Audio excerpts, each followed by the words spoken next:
ਨਗਰ ਨਿਗਮ ਵਿੱਚ ਆਊਟਸੋਰਸਿੰਗ ਰਾਹੀਂ ਭਰਤੀ ਮੁਲਾਜ਼ਮਾਂ ਤੇ ਲਟਕ ਸਕਦੀ ਤਲਵਾਰ। ਮੁਲਾਜ਼ਮਾਂ ਦੀ ਜਾਂਚ ਕਰਕੇ ਛਾਂਟੀ ਕਰਨ ਦੀ ਹੋਈ ਸਿਫਾਰਿਸ਼। ਵਿੱਤੀ ਸੰਕਟ ਦੀ ਮਾਰ ਦੇ ਚਲਦਿਆਂ ਠੇਕਾ ਮੁਲਾਜ਼ਮਾਂ ਦਾ ਖੁੱਸੇਗਾ ਰੁਜ਼ਗਾਰ।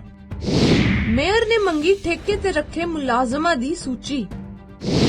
ਛਾਂਟੀ ਦੀ ਸਿਫਾਰਿਸ਼ ਕਰਦਿਆਂ ਕਿਹਾ ਪ੍ਰਸ਼ਾਸਕ ਦੇ ਸੁਝਾਵਾਂ ਤੇ ਹੋਵੇ ਅਮਲ। ਆਪ ਕਾਉਂਸਲਰ ਨੇ ਆਊਟਸੋਰਸਿਸ ਵਰਕਰਾਂ ਦੇ ਕੰਮ ਦੀ ਜਾਂਚ ਦੀ ਕੀਤੀ ਮੰਗ। ਨਗਰ ਨਿਗਮ ਵਿੱਚ ਆਊਟਸੋਰਸਿੰਗ ਰਾਹੀਂ ਭਰਤੀ ਮੁਲਾਜ਼ਮਾਂ ਤੇ ਲਟਕ ਸਕਦੀ ਤਲਵਾਰ। ਚੰਡੀਗੜ੍ਹ ਵਿਖੇ ਮੇਅਰ ਕੁਲਦੀਪ ਕੁਮਾਰ ਨੇ ਨਗਰ ਨਿਗਮ ਵਿੱਚ ਆਊਟਸੋਰਸਿੰਗ ਰਾਹੀਂ ਭਰਤੀ ਕੀਤੇ ਮੁਲਾਜ਼ਮਾਂ ਦੀ ਜਾਂਚ ਕਰਕੇ ਛਾਂਟੀ ਕਰਨ ਦੀ ਸਿਫਾਰਿਸ਼ ਕੀਤੀ ਹੈ। ਉਨ੍ਹਾਂ ਕਿਹਾ ਕਿ ਪ੍ਰਸ਼ਾਸਕ ਗੁਲਾਬ ਚੰਦ ਕਟਾਰੀਆ ਨੇ ਨਿਗਮ ਦੀ ਮੀਟਿੰਗ ਵਿੱਚ ਸੁਝਾਅ ਦਿੱਤਾ ਸੀ ਕਿ ਨਿਗਮ ਆਪਣੇ ਖਰਚੇ ਘਟਾਵੇ ਅਤੇ ਆਊਟਸੋਰਸ ਮੁਲਾਜ਼ਮਾਂ ਦੀ ਛਾਂਟੀ ਕਰੇ ਤਾਂ ਜੋ ਉਨ੍ਹਾਂ ਦੇ ਤਨਖਾਹ ਖਰਚੇ 'ਚ ਵੀ ਕਟੌਤੀ ਹੋ ਸਕੇ। ਇਸ ਦੇ ਮੱਦੇਨਜ਼ਰ ਨਿਗਮ ਨੂੰ ਇਸ ਨੂੰ ਲਾਗੂ ਕਰਨ ਲਈ ਕਿਹਾ ਗਿਆ ਹੈ। ਉਨ੍ਹਾਂ ਕਿਹਾ ਕਿ ਪਹਿਲਾਂ ਆਊਟਸੋਰਸਿਸ ਕਾਮਿਆਂ ਦੀ ਸੂਚੀ ਤਿਆਰ ਕਰਕੇ ਜਾਂਚ ਮਗਰੋਂ ਉਨ੍ਹਾਂ ਦੇ ਕੰਮ ਦੀ ਪੜਤਾਲ ਕੀਤੀ जाएगी। आने से पहले, मेरे आने से पहले जितने भी उन्होंने अगर कुछ लोग अगर एक की जगह 3 भर्ती कर ली है तो वो तो गलत है। अगर हमारी जगह हमारे पास 1 लोगों की खाने की जगह है तो हम 3 लोगों को कैसे भर्ती कर सकते हैं। तो 2 जो अतिरिक्त रखे गए हैं, या ये मैं कह सकता हूँ कि जो घोस्ट एम्प्लॉयज़ हैं या समथिंग वो ड्यूटी पे ना आना या कुछ लोग वैसे ही घर बैठे तनख्वाह ले रहे हैं, तो वो तो हटना ही चाहिए। वो उनका तो लिए कोई भी बोलेगा कि हम फ्री में बैठ के इसको तनख्वाह क्यों दें। ਮੁਲਾਜ਼ਮਾਂ ਦੀ ਜਾਂਚ ਕਰਕੇ ਛਾਂਟੀ ਕਰਨ ਦੀ ਹੋਈ ਸਿਫਾਰਿਸ਼। ਦੱਸਿਆ ਗਿਆ ਕਿ ਕਈ ਸਿਰਫ ਨਾਂ ਦੇ ਹੀ ਵਰਕਰ ਹਨ, ਅਸਲ ਵਿੱਚ ਉਹ ਕਿਤੇ ਵੀ ਕੰਮ ਨਹੀਂ ਕਰਦੇ ਹਨ। ਉਨ੍ਹਾਂ ਕਿਹਾ ਕਿ ਜਾਂਚ ਤੋਂ ਇਹ ਵੀ ਪਤਾ ਲੱਗੇਗਾ ਕਿ ਨਿਗਮ ਵਿੱਚ ਅਜਿਹੇ ਕਿੰਨੇ ਫਰਜ਼ੀ ਮੁਲਾਜ਼ਮ ਹਨ। ਮੇਅਰ ਨੇ ਕਿਹਾ ਕਿ ਉਨ੍ਹਾਂ ਨੇ ਇਹ ਵੀ ਸੁਣਿਆ ਹੈ ਕਿ ਕਈ ਮੁਲਾਜ਼ਮਾਂ ਦੇ ਸਿਰਫ ਨਾਂ ਹੀ ਸੂਚੀ ਵਿੱਚ ਹੀ ਲਿਖੇ ਹੋਏ ਹਨ ਅਤੇ ਤਨਖਾਹਾਂ ਵੀ ਦਿੱਤੀਆਂ ਜਾ ਰਹੀਆਂ ਹਨ। ਇਸ ਲਈ ਇਹ ਜਾਂਚ ਦਾ ਵਿਸ਼ਾ ਹੈ। ਮੇਅਰ ਨੇ ਕਿਹਾ ਕਿ ਪ੍ਰਸ਼ਾਸਕ ਨੇ 23 ਨਵੰਬਰ ਨੂੰ ਨਿਗਮ ਵਿੱਚ ਹੋਈ ਜਨਰਲ ਹਾਊਸ ਦੀ ਮੀਟਿੰਗ ਦੀ ਪ੍ਰਧਾਨਗੀ ਕੀਤੀ ਸੀ। ਪਿਸ਼ਕਾਰੀ ਦੌਰਾਨ ਮਾਲੀਆ ਵਧਾਉਣ ਅਤੇ ਬੇਲੋੜੇ ਖਰਚਿਆਂ ਨੂੰ ਘਟਾਉਣ ਬਾਰੇ ਵੱਡਮੁੱਲੇ ਸੁਝਾਅ ਦਿੱਤੇ। ਉਨ੍ਹਾਂ ਸਲਾਹ ਦਿੱਤੀ ਕਿ ਨਿਗਮ ਨੂੰ 5 ਸਾਲਾਂ ਦੇ ਪ੍ਰਾਪਰਟੀ ਟੈਕਸ ਦਾ ਮੁਲਾਂਕਣ ਕਰਕੇ अपनी प्राप्तियां ਵਧਾਉਣੀਆਂ ਚਾਹੀਦੀਆਂ ਹਨ।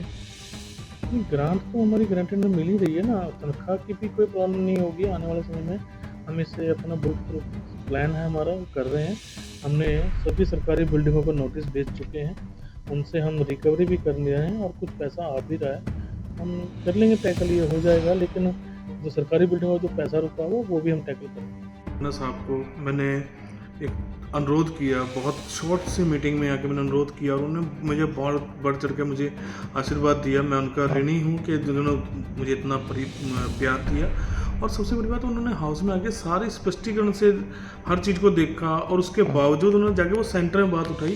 मेरे लिए बहुत बड़ी बात है कि मेरे लिए इस नगर निगम के लिए उन्होंने बात जो है सेंटर में उठाई कि हमें शॉर्टेज बहुत पड़ रही है, हमारा प्रॉपरली फंड नहीं दिया जा रहा। उसके लिए मैं ऋणी हूँ उनका, और मैं कहता हूँ पूरा चंडीगढ़ ऋणी होना चाहिए, जो कि ऐसे गवर्नर साहब हमें मिले हैं जो आज से पहले गवर्नर साहब मिले मुझे नहीं पता, लेकिन मैंने जो इन्हें इतना बरता मुझे लगता है कहीं ना कहीं चंडीगढ़ के हक में बहुत हैं हमारे प्रशासक साहब गुलाब चंद कटारिया जी, और वो माननीय, मुझे लगता है कि आने वाले समय में बहुत अच्छा ही होगा चंडीगढ़ के लिए जैसे हमें गवर्नर साहब मिले हैं। ਆਪ ਕਾਉਂਸਲਰ ਨੇ ਆਊਟਸੋਰਸਿਸ ਵਰਕਰਾਂ ਦੇ ਕੰਮ ਦੀ ਜਾਂਚ ਦੀ ਕੀਤੀ ਮੰਗ।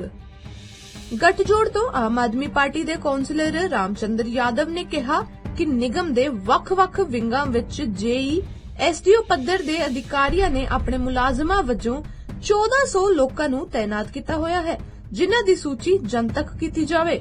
ਆਪ ਕਾਉਂਸਲਰ ਨੇ ਕਿਹਾ ਕਿ ਇਹਨਾਂ ਵਿੱਚੋਂ ਇੱਕ ਵੀ ਚੰਡੀਗੜ੍ਹ ਦਾ ਨਹੀਂ ਹੈ। ਉਹਨਾਂ ਦਾ ਇਹ ਵੀ ਸਵਾਲ ਸੀ ਕਿ ਤਾਇਨਾਤ ਕੀਤੇ ਗਏ 1400 ਮੁਲਾਜ਼ਮ ਅਸਲ ਵਿੱਚ ਕੰਮ ਵੀ ਕਰ ਰਹੇ ਹਨ ਜਾਂ ਨਹੀਂ। ਜੇ ਕੰਮ ਕਰਦੇ ਹਨ ਤਾਂ ਉਹਨਾਂ ਨੂੰ ਤਨਖਾਹ ਕਿਸ ਖਾਤੇ ਤੋਂ ਦਿੱਤੀ ਗਈ, ਜੇ ਕੰਮ ਨਹੀਂ ਕਰਦੇ ਤਾਂ ਤਨਖਾਹ ਕਿਸ ਦੇ ਖਾਤੇ ਵਿੱਚ ਜਮ੍ਹਾਂ ਹੋਈ। ਆਪ ਕਾਉਂਸਲਰ ਨੇ ਮਾਮਲੇ ਦੀ ਜਾਂਚ ਕਰਕੇ ਕਾਰਵਾਈ ਦੀ ਮੰਗ ਕੀਤੀ ਹੈ। ਉਹਨਾਂ ਕਿਹਾ ਕਿ ਕਿਸੇ ਵੀ ਕਾਉਂਸਲਰ ਜਾਂ ਮੇਅਰ ਦੇ ਇਹ ਧਿਆਨ ਵਿੱਚ ਨਹੀਂ ਸੀ ਕਿ 1400 ਮੁਲਾਜ਼ਮਾਂ ਨੂੰ ਨਿਗਮ ਵਿੱਚ ਤਾਇਨਾਤ ਕੀਤਾ ਗਿਆ ਹੈ। ਦੂਜੇ ਪਾਸੇ ਨਿਗਮ ਤੰਗਹਾਲੀ ਵਿੱਚ ਹੈ ਅਤੇ ਸੜਕਾਂ ਬਣ ਨਹੀਂ ਰਹੀਆਂ। ਭਾਜਪਾ ਕਾਉਂਸਲਰਾਂ ਨੇ ਵੀ 1400 ਮੁਲਾਜ਼ਮਾਂ ਦੀਆਂ ਭਰਤੀਆਂ ਦੀ ਸੂਚੀ ਮੰਗੀ ਹੈ। ਡੈਸਕ ਤੋਂ ਮਨਪ੍ਰੀਤ ਕੌਰ ਤੇ ਗਜ਼ਲ ਸਚਦੇਵਾ ਦੀ ਰਿਪੋਰਟ।